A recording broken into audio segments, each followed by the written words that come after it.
You get the feeling the fireworks have only just begun. In a series once dominated by the National League. Last chance for the National League. Grossi trying to stave off the 7th consecutive National League defeat.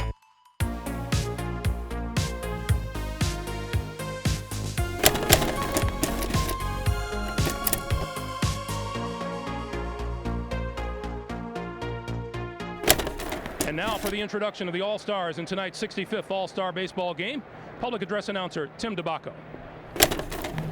And now, tonight's starting lineup for the American League. Batting third, the center fielder from the Seattle Mariners, Ken Griffey Jr. Batting fourth, the first baseman from the Chicago White Sox, Frank Thomas. Batting seventh, the shortstop from the Baltimore Orioles, Cal Ripken Jr. And now, tonight's starting lineup for the National League. Batting second, the center fielder from the San Diego Padres, Tony Gwynn. Batting third, the left fielder from the San Francisco Giants, Barry Bonds. Batting fourth, the catcher from the Los Angeles Dodgers, Mike Piazza. And now, to honor America, please join Grammy Award-winning MCA recording artist Meatloaf as he sings the Star-Spangled Banner.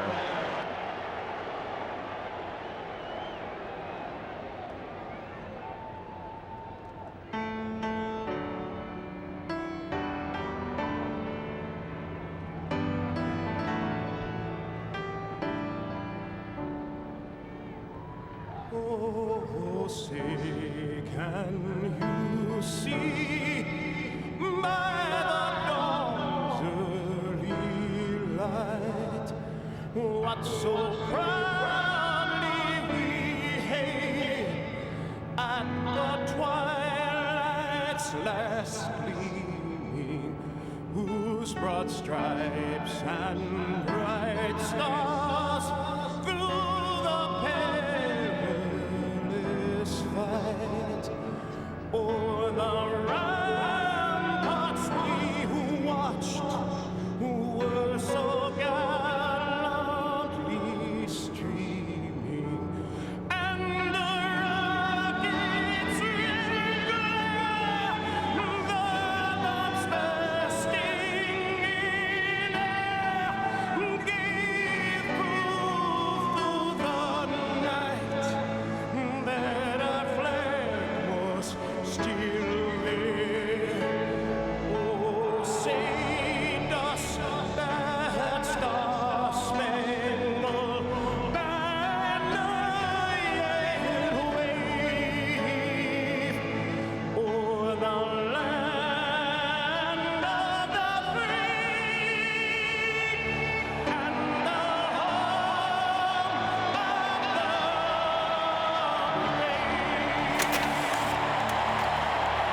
So Boggs at first with one down for Ken Griffey Jr. with Frank Thomas on deck.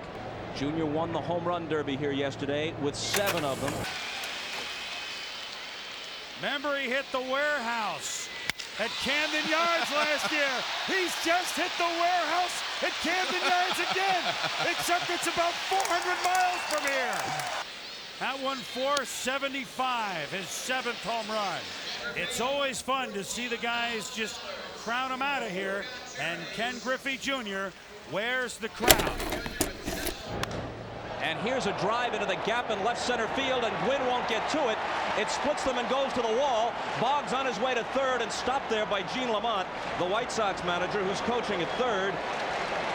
Junior, like the first pitch he saw, Joe, goes the opposite way, and he has tremendous power in that direction for the two-bagger. The American Leaguers threatening in the top of the first. Boggs at third, Griffey at second. A ball and a strike to the big hurt. He hits it right on the nose, and Gwynn comes charging in and can't make the play. Scoring from third is Boggs. Griffey stops at third, and we'll see how they score it. Here it is again, a sinking line drive off the bat. That ball short hopped him. It looked like it hit the turf first. Get another look. Yep. Hits a base hit. Bottom of the first coming up in Three Rivers. Bonds stands in, not so warmly greeted by his ex-hometown fans. And he drives one to right, but he didn't get all of it. Back on the track is Kirby Puckett, and a stride or so from the wall, he makes the catch. Credit Bonds with a sacrifice fly as Jeffries comes across to tie it at 1 apiece. Down to second goes Bagwell as Jeffries is hit by a pitch. Gwynn grounded out his first time. He's ahead 2-0, and that's when he's most dangerous. Hits it hard down the right field line and in there for extra bases. Bagwell scores. Jeffries with good speed to third. Leland waves him home. They have trouble with the carom. Alomar's relay. Safe. He slid around the tag. And Gwynn comes up with 2 RBIs on the double down the right field line. Great slide there by Jeffries at home plate. The throw actually beat him. Rodriguez could not block him off the plate. Here it is again. Jeffries coming around the outside of Rodriguez. Rodriguez had the plate blocked up front, Joe. He came around. Jeffries came around the outside. Look where he's got his foot. He's got the plate blocked. Jeffries with a beautiful slide to get the back part of the plate. Piazza lines softly to Thomas at first to end the first for the National Leaguers, who are in front now 3-1. Piazza serves one into left center field.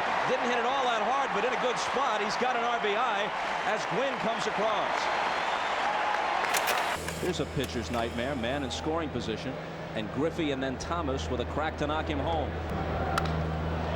He hits it sharply into center. It'll drop in front of Grissom for a hit. They're waving Alou home. The throw is cut off, and now they've got Griffey hung up. Bagwell cut it off, and Ozzie puts the tag on him. Well, good hitting, but not good base running there by Griff. Carter lined into a double play, fly to right. A run home in the 6th. Puckett on deck. It's the 2-2 pitch with 2 out. Bounce toward Williams. He backs up, goes the short way, and throws it away.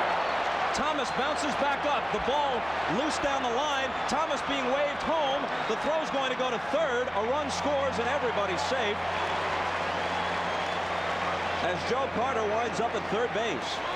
Well, a 3-base throwing error, an unearned run home, a 1-run game all of a sudden. A hit for Puckett could tie it. Back through the middle to his left. Ozzie, no chance. The game tied. And it's a tough out at the plate anyway, and Kirby Puckett, and you put runners on base, and he drives them in. Tied at 4. Randy Johnson. Who will ever forget what he did to John Kruk last year in Baltimore? John Kruk. Well, he'd like to forget it.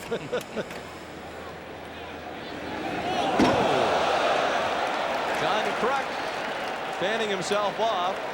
Johnson has had pitches clocked at as much as 102 miles per hour in Major League play. Now this ball obviously just getting away from him, but watch the reaction of John Kruk. Would you say his heart is palpitating a bit? I'd say it is. Look at the next step.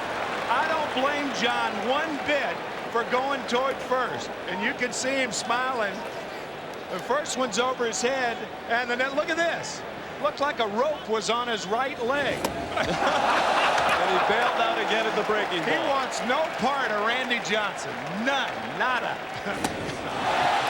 You knew that was coming. John had no chance. Well, Kruk waved the white flag and took the K and quickly took his leave.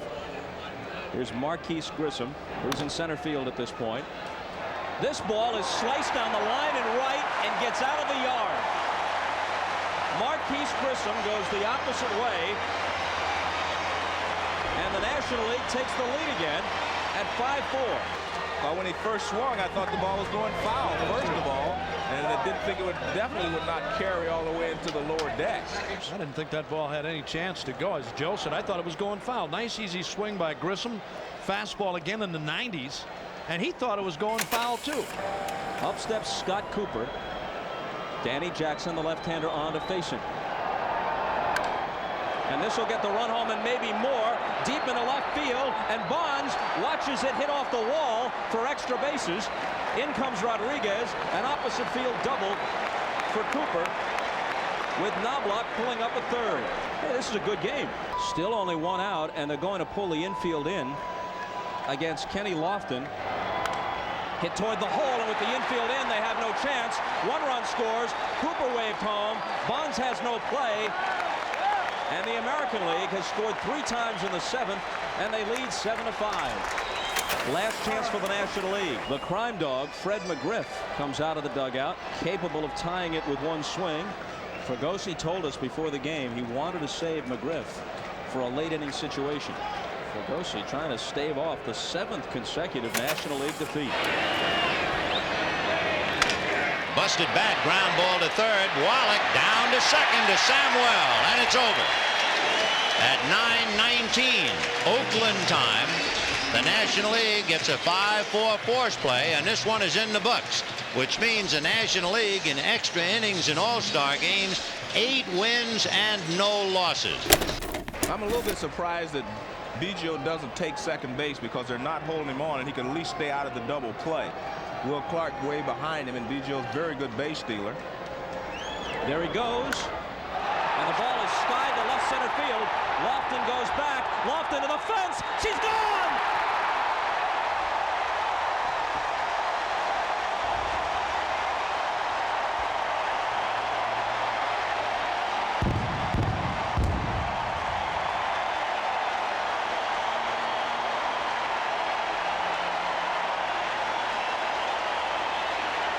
When McGriff crosses, it's tied at 7. The great thing about Freddie McGriff, if you throw the ball away from him, he will go the other way, and he can drive it out of the ballpark. Not a bad pitch from Lee Smith, down and out over the plate, but Freddie McGriff drives it over the left center field wall. Back we go 27 years. Anaheim, July of 1967. Tony Perez takes Catfish Hunter deep, and it's the deciding blow in the longest All-Star game in history. It went 15 innings. Another Tony, Gwynn to start it. Chopped over the mound. They'll have no play, even if Knobloch could have flagged it down, which he couldn't. So Gwynn is 2 for 5. Moises Alou. Alou is pretty much a first ball hitter. The first strike he sees, he will be hacking. First at bat of the night for him. Swinging a drive into the gap in left center field. And up against the fence. This could do it. Being waved home is Gwynn. They got a play to Rodriguez. Safe! Safe! And the 6-game drought is over for the National League.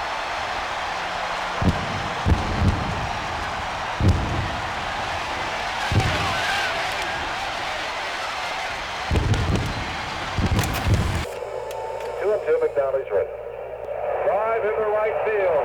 Bounces between Triangle. Here comes Corbin. The ball game is over. National League wins 4-3.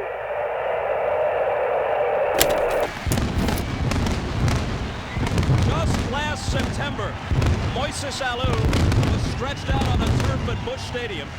Dislocated left ankle, fractured lower leg. His leg grotesquely twisted. And you would have bet his career was in jeopardy.